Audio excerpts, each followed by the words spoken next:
Okay, so that leads us into our next point, speaking about outcomes, which is that a team needs to be really focused on everyone participating, on a very collaborative environment, and then mutual leadership. So when we talked about that, we sort of discussed the idea that each member of the team has something to offer. And so you need to make each person feel that their contribution is valued. And even though it is an individual contribution, with each person's individual contributions, they all come together to create something really great and, create whatever you're trying to accomplish.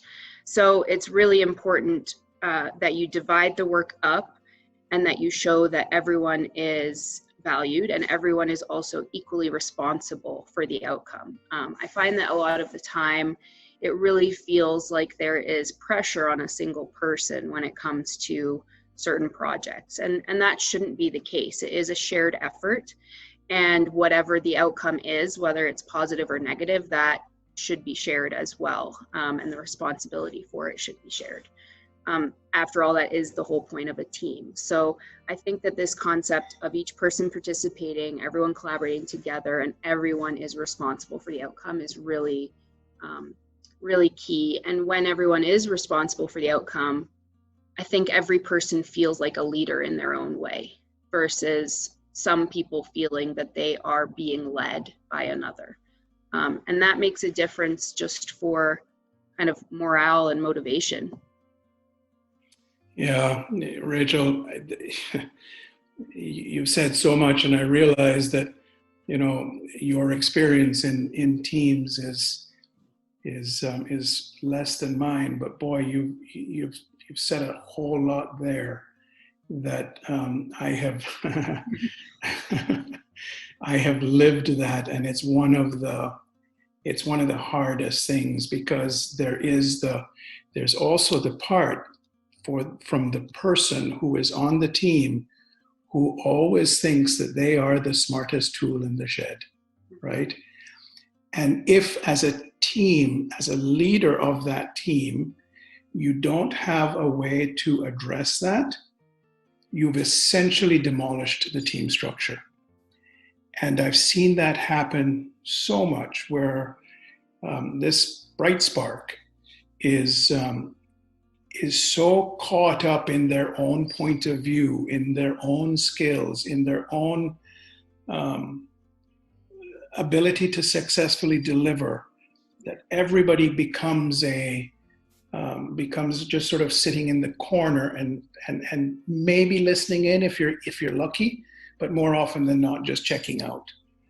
And so you are so right that this concept of collaboration, participation, and mutual leadership is really, really important.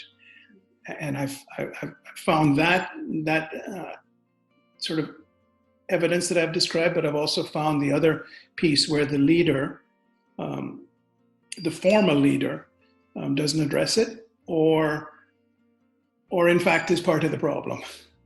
And so why have the team, to your point? Why have the team? Yeah, I think I was just thinking it can go one of two ways. I feel like you can have a leader who's so dominant that it kind of overshadows everyone else, and they are not motivated to really participate because they don't feel that they're being heard. And then I also feel that sometimes you can have either a leader who's just pretty passive, or there is not an established leader, and no one's ever said we're all leaders in our own right. And so everyone sits back, and you get this awkward, horrible sense of who's leading this? Do I have any say? And what am I responsible for? When a question comes up, you're like, who's answering that? And that I feel like that's a pretty terrible feeling too. So it's really important to address upfront, okay, we're all owning this, and we're all responsible. Yeah, it's this concept of shared leadership, and you described it in one of your earlier comments when you talked about acknowledging, having the confidence to acknowledge that you don't have all of the answers. you may have some questions. Some of them may even be dumb questions, but you know what? They lead you to a conversation that facilitates collaboration, and in that collaboration is where you get the wins.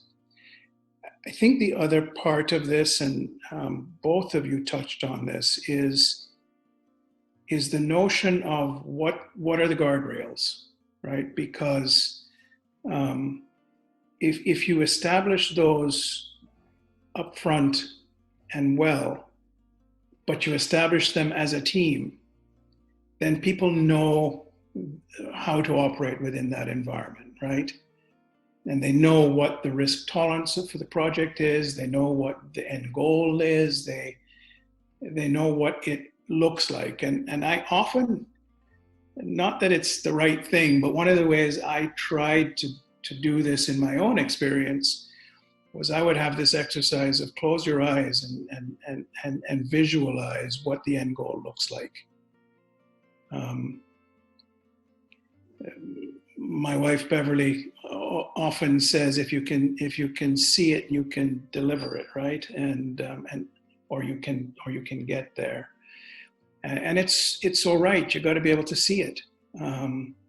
And so forget about all of the steps along the way for a moment and close your eyes and think about what it is, and think about how you want to get there in terms of customer impact, in terms of employee impact, in terms of all of those things that are important to a team. And then agree on how you're going to measure it, so that you know when you have achieved progress along the way, and you know when you've won, when you've achieved the result. And all too often, people don't invest enough time in some of that pre-planning work, some of that pre-visualizing work, because guess what? It's so busy and so much crazy stuff going on, and we better get there fast, because if we don't, and so you start working, and oftentimes you end up doing stuff that you got to go and redo anyway. So all of that is important from a participation perspective. Anyway, let me stop for a moment. No, you're good. I couldn't tell. You looked like maybe you were thinking something there.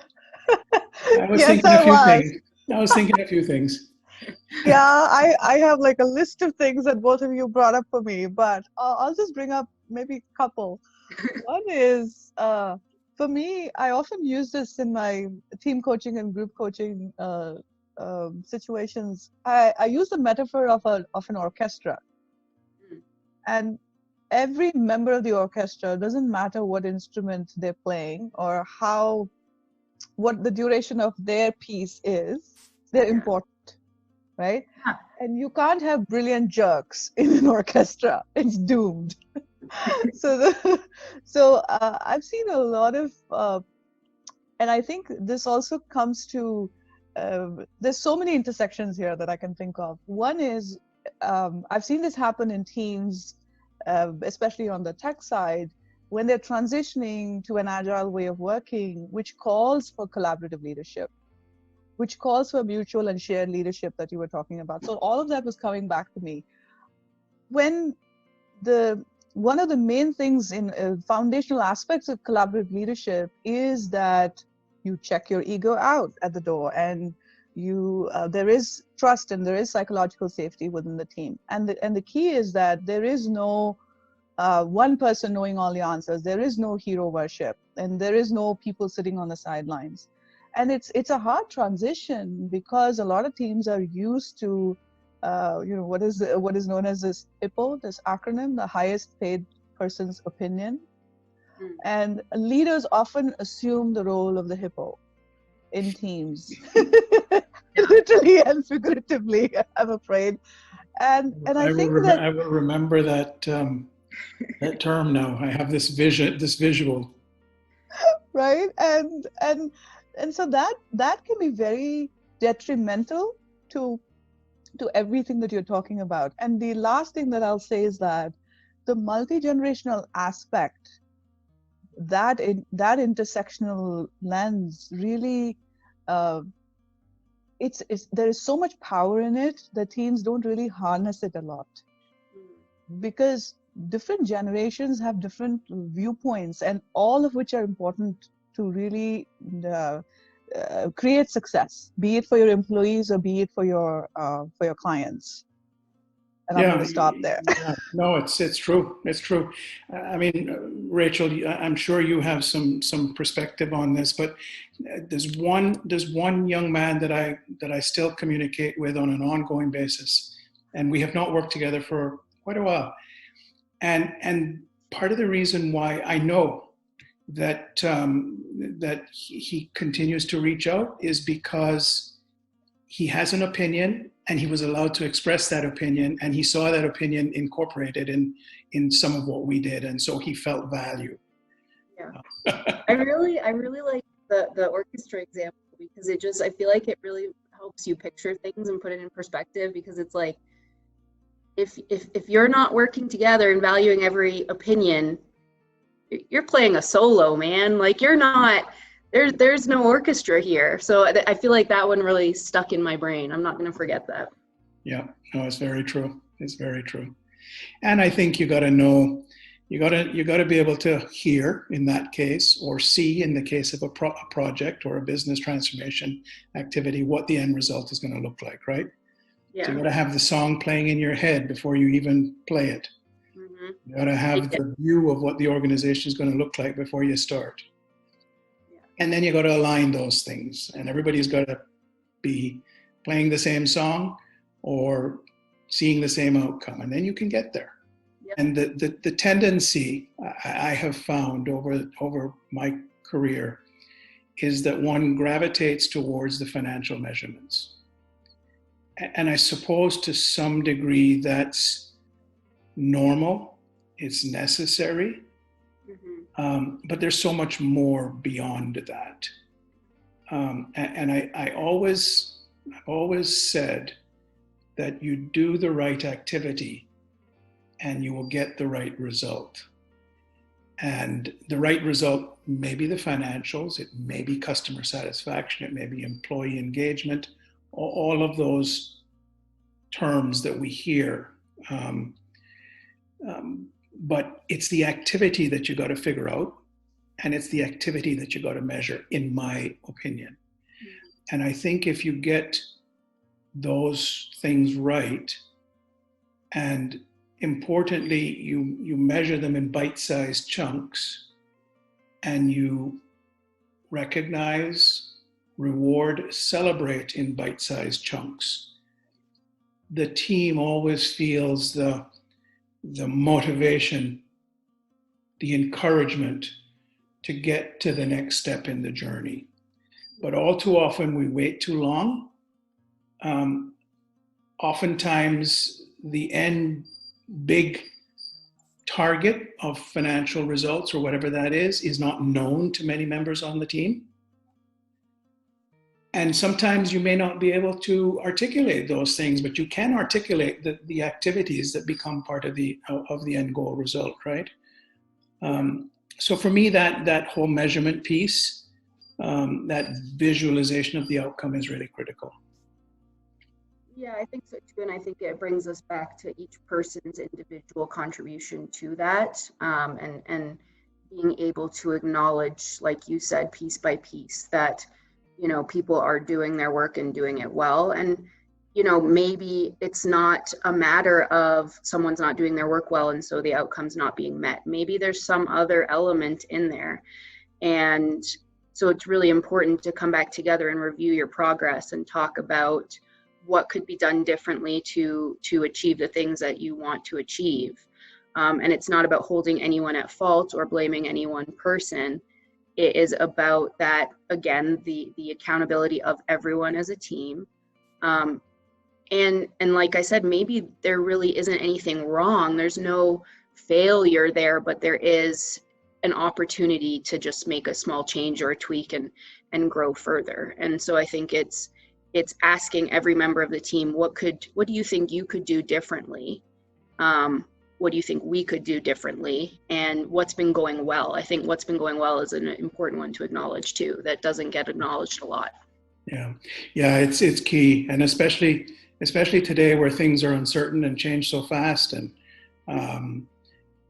you've got to adapt to that. So, you talked about Agile. The whole concept behind it is that you can move with a certain degree of flexibility, dexterity. You adjust as you go, which really calls into question 3 and 5 year business plans. How relevant are they anymore, or how much do you focus on shorter term snapshots of your business? It calls into question this whole notion of mission and vision statements and how complex they can often become. Get them to the point where every single person on the team knows them and can articulate them with a snap. And it's stuff that's meaningful to people, right? So I could go on forever about it, and I won't. But what you're saying to me, Rachel, what you're saying, causes me to think about these things fairly actively. Yeah. And I think that leads us into our last one, which is about failure and success. So there's this element of needing to define what is failure and what is success, but with a twist of, is failure really failure? We talked a lot about this when we were outlining this episode, because I think that people are afraid to fail because they're afraid of the repercussions of that. But if you're failing, that means that you're doing something different that hasn't been done. And if you're doing something that hasn't been done, you're innovating, you're trying something new, and that should be embraced and not,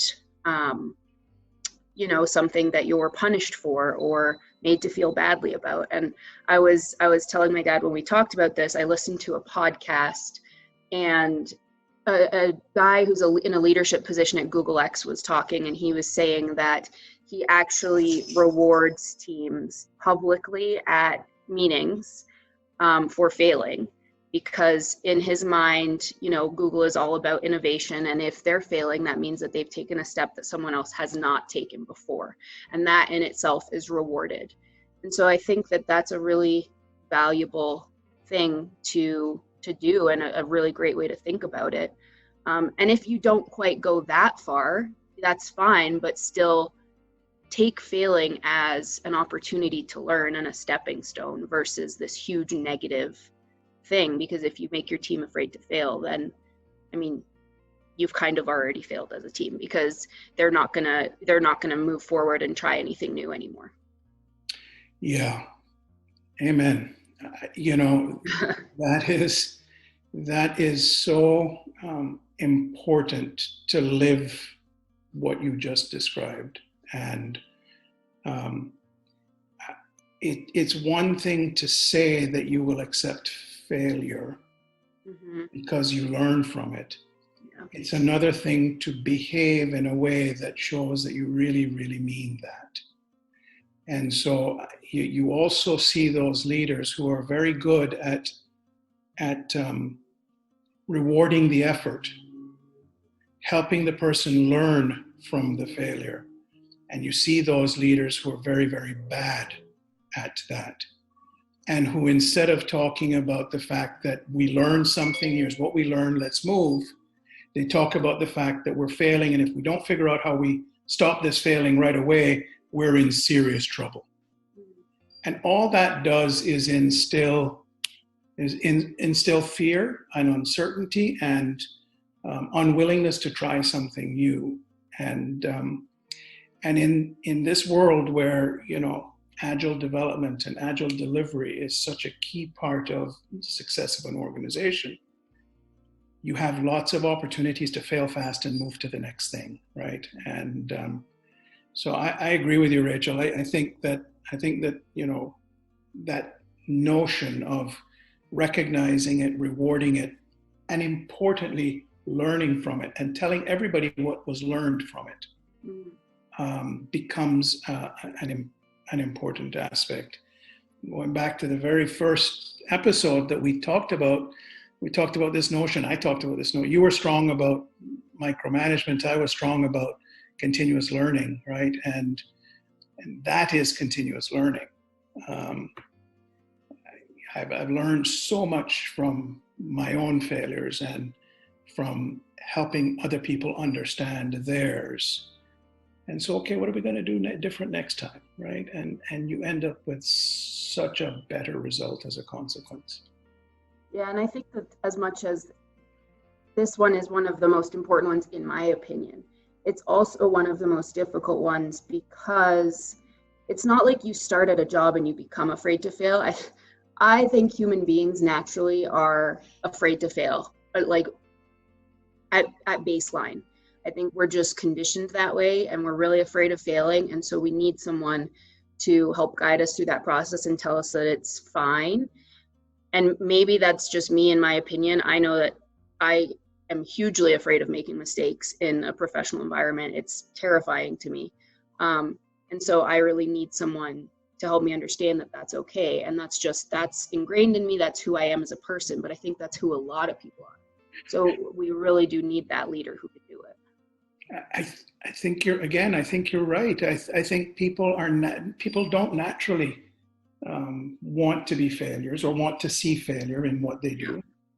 They want to see success. Mm-hmm. And so if as a team, as a leader, you can't find a way to show people that it's okay, we learn from that. Yeah. You're not gonna get the full potential of the individuals. And at the end of the day, I think that's if we come back to this concept which I really believe in, and it's not my concept, it's somebody else much smarter than me. But if you come back to this concept that the most important competitive advantage is a team, then do all the things you can to make that team successful, because that's how you will be successful. That's how your organization will be successful. And that's the fun part of all of this, is seeing people grow and seeing people do things differently. And I mean, I don't know, look at the conversation we've had over the last 3 months on this single topic and what we've explored. And by the way, some of the reactions we've had from friends and followers, which has been kind of cool. Minu, I would love to hear your final thoughts. Yeah, she's like coming out of her skin. Too quiet. Yeah, she's coming out of her skin. When do I jump in?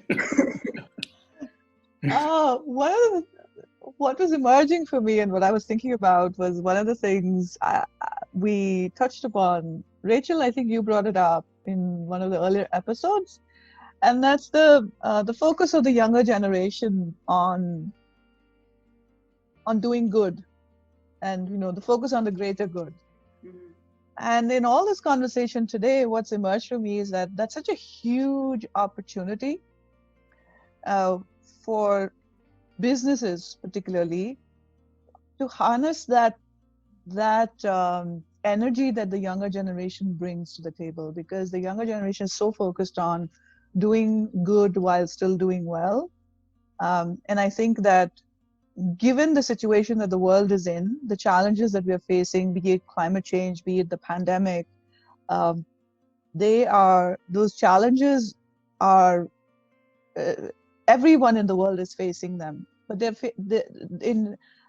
intensity is different, or the way it shows up is different, but these challenges are truly global challenges.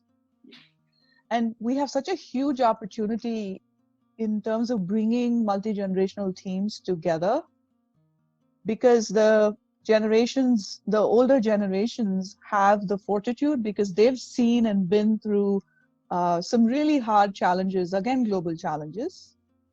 Yes, the gray hair, I see that.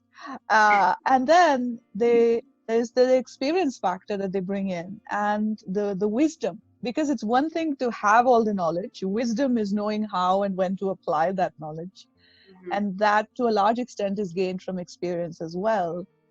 So that, along with the energy, and the younger generation brings another kind of fortitude, where they are very quick to learn from. I personally, for example, I've really consciously stopped using the word failure, because I think it's a label, and the moment I label it, then I'm attaching a negative connotation to it. So if I always go and look at, okay, have I done this before? If I've not, then this is obviously an experiment. So as a student of science, that appeals to me, that reframing appeals to me. And so I'm going to do this, and this is the outcome I want. And if I don't get that, instead of calling it a failure, okay, what did I learn? So pretty much what you were saying, but I think to one of your points, Rachael, when you talked about you would like a leader who can help you with that, I think that reframing is such an opportunity. And what I've seen is that the younger generation is kind of naturally tuned to that. The tolerance for unplanned, unexpected outcomes is much higher because of the world that we all live in right now and the world that the younger generation is going to inherit. Right. And so I think that there's so much to offer from on the table from across all generations, that if we were to really bring these teams together, multi-generational teams together, we have such a huge opportunity and potential to work towards not only just individual business goals, but also global challenges at large. That's what I was thinking about. Yeah, I agree with all of that. Yeah, no, it's I absolutely think it's true, and I do think that is the card, that those are the cards that those of us who live and work today are dealt with, right? Is this uncertainty, but in this uncertainty, this opportunity. Absolutely. And so we must not be afraid, as hard as it is, to figure out what the next step is. And we must recognize that some of those steps may be missteps, but that's okay. We'll learn from that. Yes, yes. I was reminded of a quote, is ancient Native American proverb that says, "We don't inherit the earth from our ancestors, we borrow it from our children." Yeah. I like it. Very true. Yeah. Any sort of closing comments? I think we're coming on time, and yeah. I mean, this was probably my favorite one to talk about. Maybe that's the piece of me that just likes action and answers, but which is not always a good thing, as we learned in our last episode. But I think this was a really good one to talk about, with hopefully some good actual takeaways to put into practice for people. So that's my thought. Yeah. Meenu? I've just enjoyed hanging out with both of you for the last 3 months and all the planning and all the work that's gone into it. And I've learned so much. And I think that me being from a generation perspective, right in the middle between the two of you, I feel like I have a full spectrum perspective now. And that's been very interesting. And I've learned a lot. And I'm very hopeful that our viewers will also feel the same. And I'm really looking forward to our live conversation that we're looking at doing in December to round all of this out. So I'm looking forward to that. Yeah. David? Yeah, similarly. First of all, Meenu, thank you. Thank you for moderating, for participating, for sharing your thoughts and experiences. Rachael, I thank you for the idea, first of all. I've really enjoyed sort of sharing the topic and the conversation with you. I have the natural pride that comes with being a dad, but I also have the pride that comes with seeing this, this approach from a professional, empathetic, collaborative kind of way that you've brought to the conversation, which I can't be more proud of. And then for those of you who have viewed and participated and sent notes, thank you for that. And I really hope that when we get to the live chat, the fireside chat, as we're branding it in December, that you'll participate. And if you can't, at least you'll provide some questions or some comments for us to noodle on and for us to talk about. because that's the other part that is so important, is the exchange, is how people learn and get better, and how we learn and get better. So thank you all. It's been a lot of fun. Yeah, thank you everyone. And I will also reinforce that the three of us from different generations working together on this all work very differently, and hey, it worked out. And so there's the lesson in itself. But I appreciate anyone watching and participating, and working with the two of you was really great. And I'm happy that I had the opportunity to do it. So thank you. Yes, Thanks, and everyone. thank you for that call out, Rachel. I hadn't even thought of that. Yes, yes, we made this work, Yeah. and it's all virtual. Yes. And and so this is a testament to what a multi-generational team can do.